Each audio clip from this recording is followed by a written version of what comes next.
So we're going to begin with this question number 1 with all about the permafrost in Arctic region, which is a little bit of a distractor. But as we reach here, we can see that we're going to do a water of crystallization calculation at some point. And we've also been given a little bit of information about the fact that 13.4% of this is the methane. Therefore, the rest of it, the 86.6% of it is water. Okay, so it starts off with bond angles down here. So the HOH bond angle in ice is about 109, but about 105 in gaseous H2O. So why is there a difference?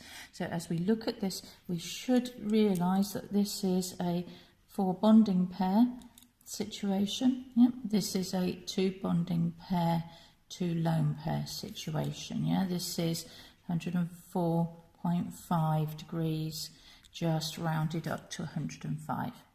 So why is there a difference? So you need to start your argument from the point of view of you will need to talk about ice, and you will need to talk about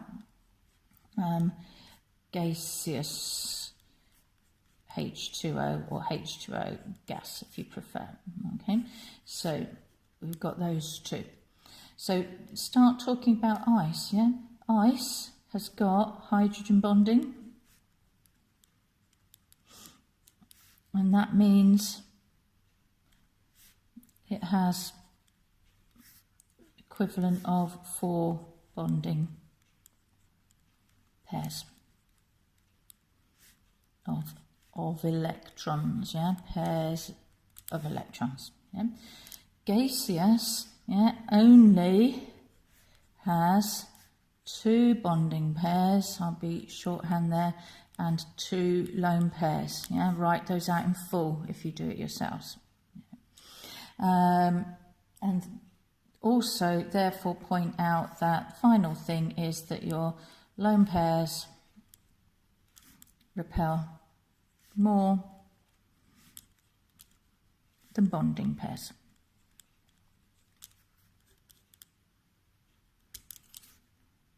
And those would be the 3 marks that were being looked for in that question. So coming down the page then, why are scientists concerned about the release of methane into the atmosphere? So you've got a number of ways you can answer that one. They're looking for maybe it contributes to global warming. They'll also allow that it's a greenhouse gas or it increases the temperature.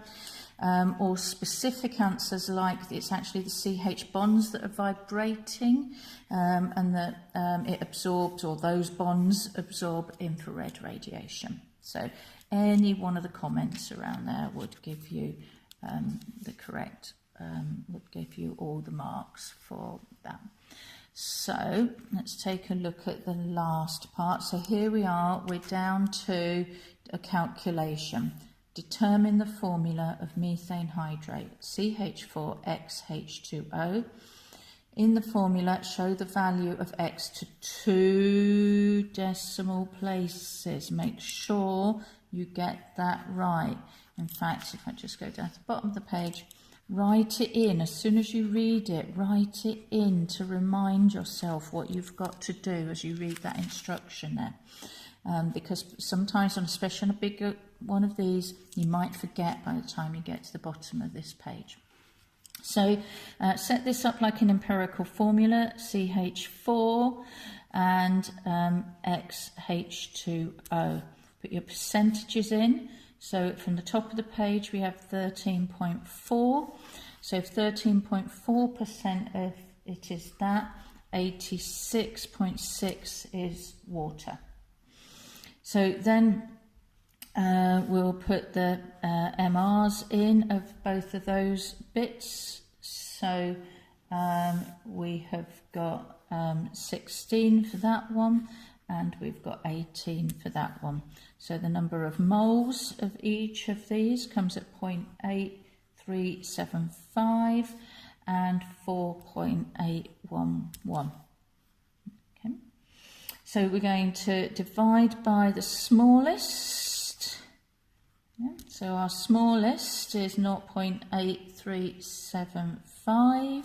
So you get a 1 to 5.74 ratio on that. And remember, in this case, it wanted this to 2 decimal places. So 5.74 is our answer.